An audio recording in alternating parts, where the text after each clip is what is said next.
ഈശോമിശിഹായ്ക്ക് സ്തുതിയായിരിക്കട്ടെ. ഇന്ന് നമ്മൾ ധ്യാനിക്കുന്നത് വിശുദ്ധ മർക്കോസിൻ്റെ വിശുദ്ധ സുവിശേഷം 6-ാം അധ്യായം 53 മുതൽ 56 വരെയുള്ള വാക്യങ്ങളാണ്. യേശുനാഥനും ശിഷ്യന്മാരും കടൽ കടന്ന് ഗെനേസറത്തിലെത്തുമ്പോൾ യേശുവിനെ കാണാൻ ഒത്തിരിയധികം മനുഷ്യർ വരികയാണ്. അപ്പോൾ വചനത്തിൽ എഴുതിയിരിക്കുന്ന ഇപ്രകാരമാണ്: അവനെ തിരിച്ചറിഞ്ഞ് അവർ സമീപ പ്രദേശങ്ങളിലെല്ലാം ഓടി നടന്ന് രോഗികളെ കിടക്കയിലെടുത്ത് അവനുണ്ടെന്ന് കേട്ട സ്ഥലത്തേക്ക് കൊണ്ടുവരാൻ തുടങ്ങി. അപ്പം ഈ സുവിശേഷത്തിൻ്റെ ഒരു പശ്ചാത്തലത്തിൽ ഈ രോഗികളെ അന്നുണ്ടായിരുന്ന മനുഷ്യർ കണ്ടിരുന്നത് ദൈവം ശിക്ഷ നൽകിയിരുന്ന മനുഷ്യരായിട്ടാണ്. ഇത് ആ സമൂഹത്തിലെ അവഗണിക്കപ്പെട്ടവരും പ്രത്യേകിച്ച് ദൈവം ഇഷ്ടപ്പെടാത്തവരുമായ വ്യക്തികളാണ്.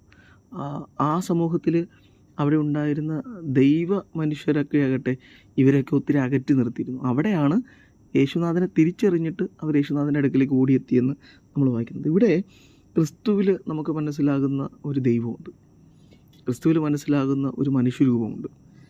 അവഗണിക്കപ്പെട്ടവരും അശരണരുമായ മനുഷ്യർക്ക് ഓടിയെത്തിക്കഴിഞ്ഞാൽ സൗഖ്യം കിട്ടുമെന്ന് ഉറപ്പുള്ള ഇടവും എന്നാൽ സൗഖ്യം നൽകുകയും ചെയ്യുന്ന ഒരു മനുഷ്യന് ദൈവമൊക്കെ ആയിട്ടാണ് ഈശോയെ നമുക്ക് കാണുന്നത്. ഇത് നമ്മുടെ ജീവിതത്തിലും നമുക്കൊരു പ്രത്യാശയാണ്. നമ്മൾ ഏതവസ്ഥയിലാണെങ്കിലും, അത് ഇനി ശാരീരികമായുള്ള രോഗാവസ്ഥയിലാണെങ്കിലും ഇനി മാനസികമായിട്ടുള്ള രോഗാവസ്ഥയിലാണെങ്കിലും അതല്ല നമ്മുടെ ആത്മാവിൻ്റെ പാവാവസ്ഥയിലാണെങ്കിൽ പോലും യേശുനാഥൻ്റെ അടുക്കിലേക്ക് നമുക്ക് ഓടിയെത്താൻ സാധിക്കും. അവനെ തിരിച്ചറിയുകയാണ് പ്രധാനം. ഇവർ തിരിച്ചറിഞ്ഞത് അവനെ രക്ഷകനായിട്ടാണ്, ഈ രോഗങ്ങളിൽ നിന്നൊക്കെ രക്ഷിക്കുന്ന മനുഷ്യർ. നമ്മൾ തിരിച്ചറിയണം നമ്മുടെ ആത്മാവിൻ്റെ കൂടെ രക്ഷകനായിട്ടാണ് എന്നുള്ള തിരിച്ചറിവ് നമുക്കുണ്ടെങ്കിൽ അവൻ്റെ അടുക്കിലേക്ക് നമുക്ക് ഓടിയെത്താൻ സാധിക്കും.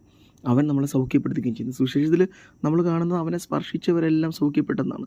അതും അവൻ്റെ വസ്ത്രത്തിൻ്റെ വിളുമ്പിലെങ്കിലും സ്പർശിക്കാൻ വേണ്ടി ഇവർ കാത്തിരുന്നു.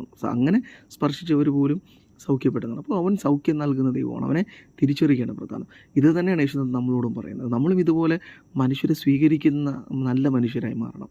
ഏത് അവസ്ഥയിലുള്ള മനുഷ്യർക്ക് ഓടിയെത്താനുള്ള ഒരിടം പോലെയുള്ള മനുഷ്യരായി നമ്മൾ മാറണം. യേശുനാഥനെ പോലെ എല്ലാവരും സ്വീകരിക്കുന്ന, ആരെയും തള്ളിക്കളയാതെ വേർതിരിക്കാതെ ജാതിയുടെയോ മതത്തിൻ്റെയോ ഒക്കെ പേരിൽ അതിർവരമ്പുകൾ നൽകുന്ന മനുഷ്യരായി മാറാതെ എല്ലാവരെയും സ്വീകരിക്കുന്ന തുറന്ന ഹൃദയവും മനസ്സുള്ള മനുഷ്യരാകാൻ നമുക്ക് കഴിയണം. ഈ വചനം ധ്യാനിക്കുമ്പോൾ ആ ഒരു കൃപ നമുക്ക് ലഭിക്കണമെന്ന് പ്രാർത്ഥിക്കുക. യേശുനാഥൻ അതിന് നമ്മെ സഹായിക്കട്ടെ. ആമേൻ.